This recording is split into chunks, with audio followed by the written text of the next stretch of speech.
What's this? I study a lot, but I still can't understand this topic.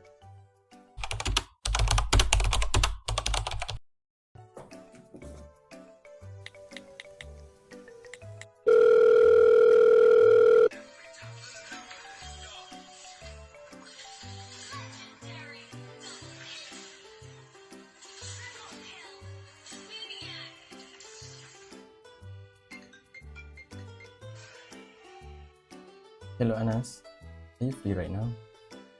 Yes, Taufik, I'm available right now. Are there anything you want to ask me about?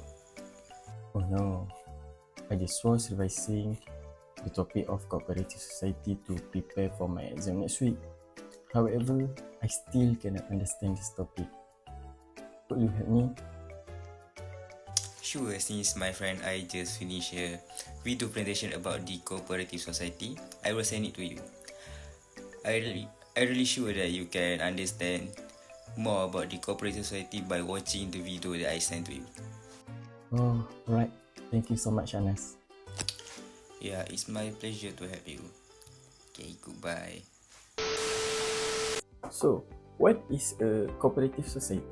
A cooperative society is a voluntary association of individuals who come together to meet their common needs, which is economic, social, or cultural, through joint ownership and democratic control. It is also called as a non-profit organization where the main goal is mutual benefit, not profit maximization. The Act accords special incentive to cooperative society to promote their development for the benefits of community. A cooperative society means any society registered under the Cooperative Society Act 1992. Next, we move to the Para 12 exemption. Cooperative society are tax exempt for a period of 5 years commencing from the date of registration, and if they satisfy the conditions under Para 12 of Schedule B. The income may be tax exempt after the expire of the first 5 years. There are 2 conditions to be met. First is in respect of a period of 5 years commencing from the date of registration of such cooperative society. Second is thereafter of the members' fund of such cooperative society at the first day of the basis period for a year assessment is less than Rm 750,000. And for the next slide is the member funds. Member funds can be described as the aggregate of paid-up capital in respect of shares, excluding bonus shares to the extent that they were issued out of capital reserve, pre-bar evolution of fixed asset, or statutory reserve fund, or reserve other than capital reserve, pre-bar evolution of fixed asset, and provision for depreciation, renewals, or replacement in diminution in value of the asset, or share premium account excluding amount credited therein at the instance of issuing bonus shares at a premium out of capital reserve, triggered by a revolution of fixed assets, or unappropriate profit, and proposed dividend and provision for taxation. So, first of all, receipts by cooperative society are examined under the Income Tax Act. The receipt going through the test on principle of mutuality, where the idea come from. No one can trade with oneself. If the receipt came from mutuality income, they are not taxable.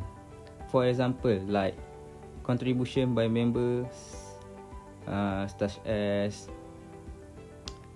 entrance fee, subscription fee, membership fee, are not taxable. It is contrary for non-mutuality earning like business income and investment income. They are taxable under the Income Tax Act.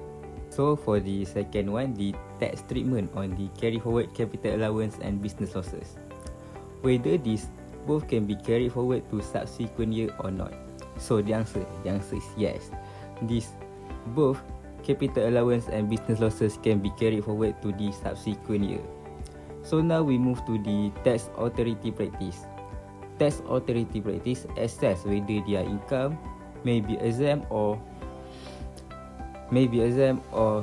taxable. So the key focus on the examination are on nature of the transaction. If these transactions are mutuality or by members, they may be exempt. But if the transactions are from non-mutuality like business income and investment income, they are taxable. Authorities may disallow exemption or deduction. Now I will explain about special deduction of the cooperative society under section 65A. Special deduction shall be deducted from total income to arrive to the chargeable income of the cooperative society. They are given two special deduction under section 65A subsection A and under section 65A subsection B. Under section 65A subsection A, the amount transferred to various funds compare with the 25% of the net profit for the year and choose whichever is lower between them. Next, under section 65A subsection B, the amount equal to 8% of the members' fund at the first day of the basis period for the year assessment. These are the amount transferred to section 65A subsection A. The first one is statutory reserve fund, educational institution, cooperative organisation, cooperative educational trust fund, and cooperative development trust fund. Next, what's meant by members fund under section 65A subsection B are paid by capital exclude bonus share, statutory reserve funds, reserve exclude revolution reserve, balance of share premium account, balance of profit or loss appropriation account, and exclude loan from member. Next, tax treatment for interest and dividend paid by cooperative society. First, interest income paid to members who are resident. These are all tax exempted. This means that any interest income received by the members who are resident are not subjected to tax. Next, for dividend paid to the members.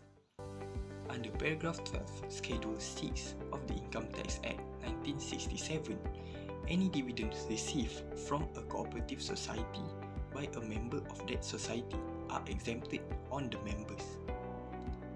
This exemption applies regardless of the amount received by the members themselves, as long as the recipients are members of that cooperative, even if the cooperative itself is not exempted from tax.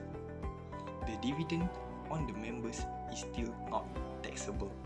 So for the tax treatment for RPGT, tax rate and tax administration. So for RPGT, as we all know, RPGT or real property gain tax is a tax imposed to gain on disposal of properties or shares in a real property company. So if a cooperative society disposes properties like land or building or shares, it may subject to RPGT. So if the property is disposed within 3 years, the RPGT rate will be at 30%. And if the property is disposed in the 4th year, it will be at 20%, and 15% if it is disposed in the 5th year. However, if it's disposed exceeding 5 years, the RPGT rate will be at 5%. So for the tax rate, the cooperative society tax rate will be based on scale rate provided in the Part 4 Schedule 1 in the Income Tax Act. And lastly, for the tax administration, so the cooperative society must submit the form C1 to the IRB within 7 months from the year end. So these are all the reference that we use for this group project. That's all from us. Thank you.